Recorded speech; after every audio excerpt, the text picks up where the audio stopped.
Petinggi Apple Global akhirnya mendatangi kantor Kementerian Perindustrian guna melakukan negosiasi terkait investasinya di tanah air, termasuk nasib iPhone 16 di Indonesia.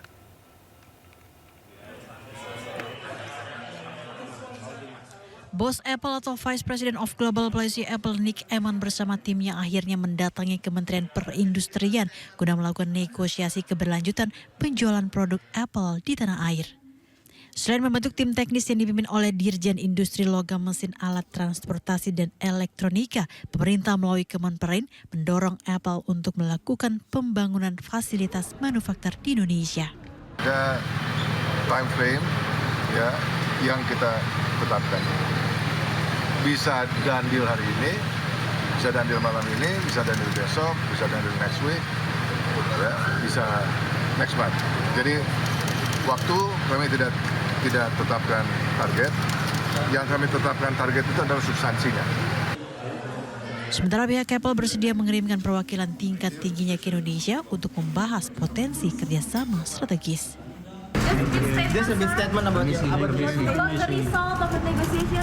How was the progress? It was a great discussion. Meski demikian, Apple belum bisa menjual seri terbarunya iPhone 16 karena belum memenuhi syarat tingkat komponen dalam negeri atau TKDN. Tanya itu, masa berlaku sertifikat TKDN milik Apple juga telah habis. Diketahui pihak Apple berencana mengajukan investasi sebesar 1 miliar US dollar di Indonesia. Dari Jakarta, Ade Firmansyah melaporkan. Indonesia resmi masuk BRICS, pemirsa. Setelah melewati proses panjang, akhirnya Indonesia resmi bergabung dengan BRICS. Dan di tahun 2024, Iran, Mesir, Ethiopia, dan Uni Emirat Arab juga ikut bergabung.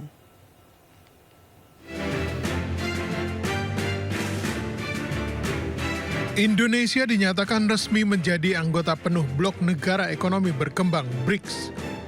Hal ini diumumkan pemerintah Brazil yang secara resmi mengakui Indonesia menjadi anggota penuh BRICS. Indonesia masuk dalam jajaran kerjasama ekonomi negara-negara berkembang Brazil, Rusia, India, China, dan Afrika Selatan atau yang dikenal dengan sebutan BRICS. Pengakuan resmi yang diterbitkan Kementerian Luar Negeri Brazil menyatakan Indonesia bersama dengan negara-negara anggota lainnya memiliki keinginan untuk mereformasi lembaga-lembaga pemerintahan global dan memberikan kontribusi positif terhadap kerjasama di negara-negara selatan. Brazil saat ini memegang jabatan Presiden bergilir BRICS untuk tahun 2025. BRICS sendiri didirikan pada tahun 2009 oleh anggota pendiri Brazil, Rusia, India, China, dan Afrika Selatan. Di tahun 2024, Iran, Mesir, Ethiopia, dan Uni Emirat Arab juga resmi bergabung menjadi anggota penuh BRICS. BRICS bertujuan untuk meningkatkan kerjasama antar negara-negara global selatan dan mereformasi lembaga-lembaga multilateral. Salah satu tujuannya adalah pengembangan alat pembayaran untuk memfasilitasi perdagangan antar negara anggota. Selain itu, negara-negara anggota juga membahas peningkatan transaksi non-dolar dan penguatan mata uang lokal.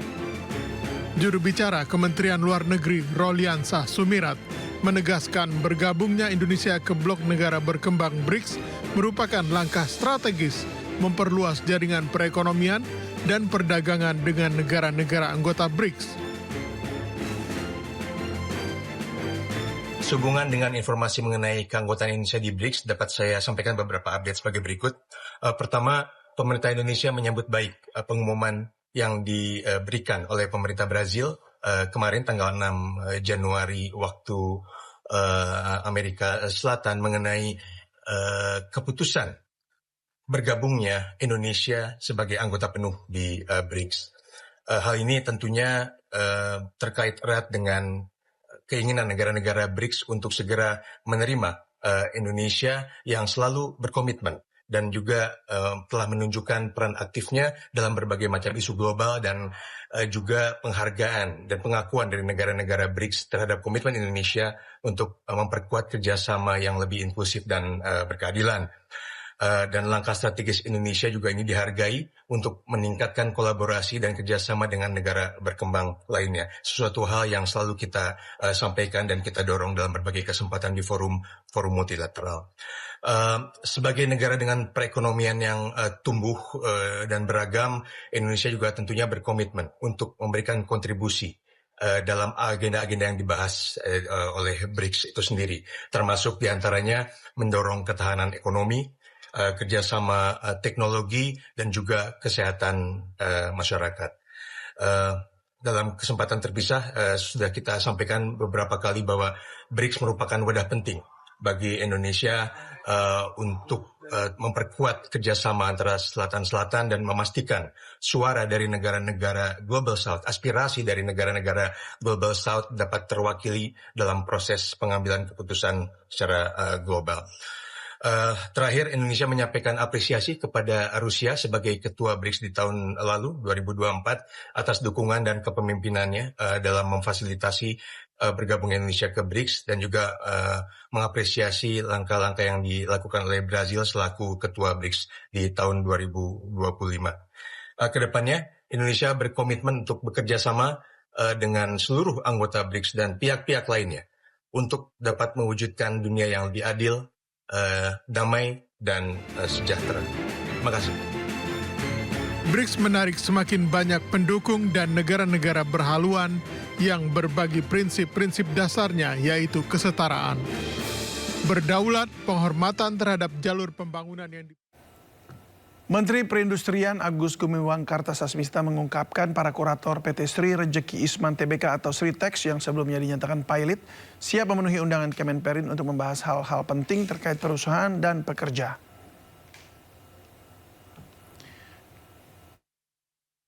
Pihak kurator sudah memberikan jawaban terkait undangan tersebut, namun saat ini masih melakukan pembicaraan internal. Seperti diketahui, Pengadilan Niaga Semarang sebelumnya menetapkan perusahaan tekstil terbesar di Asia Tenggara tersebut, yakni Sritex Pilot, menunjukkan 4 kurator atau pihak yang bertanggung jawab mengurus kepilotan perusahaan.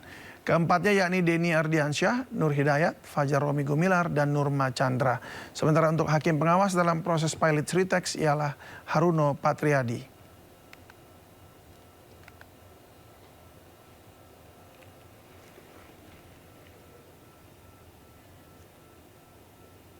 Saya udah undang, ya, dan mereka menjawabnya adalah mereka harus membicarakan dulu di antara tim kuratornya, ya. Tapi intinya mereka siap untuk hadir diundang di kantor kami, ya, untuk membicarakan hal-hal yang penting dan harus dibicarakan antara pemerintah dengan. Menteri Koperasi Budi Aris Setiadi menyebutkan pihaknya melalui Lembaga Pengelola Dana Bergulir Koperasi Usaha Mikro Kecil dan Menengah atau LPDB UMKM mendapatkan dana tambahan senilai 10 triliun rupiah di awal 2025. Budi mengungkapkan hal tersebut merupakan komitmen pemerintah dalam meningkatkan peran koperasi, khususnya koperasi yang bergerak di sektor real. Selain itu, dana tambahan LPDB itu juga akan digunakan untuk mendukung program-program prioritas Kementerian Koperasi, mulai dari rebranding, digitalisasi koperasi, peningkatan kapasitas koperasi, termasuk melakukan revitalisasi terhadap KUD atau koperasi unit desa. Adapun saat ini LPDB mengelola dana existing sebesar 6,8 triliun rupiah. Dengan adanya suntikan dana baru, maka totalnya mencapai 16,8 triliun. Diharapkan dengan tambahan dana akan menjadi tenaga baru bagi Kementerian Koperasi yang ingin menggerakkan sektor real secara maksimal pada 2025, khususnya program makan bergizi gratis. Terlebih saat ini pihaknya sudah menyiapkan 1.923 koperasi yang siap membantu mensukseskan program makan bergizi gratis.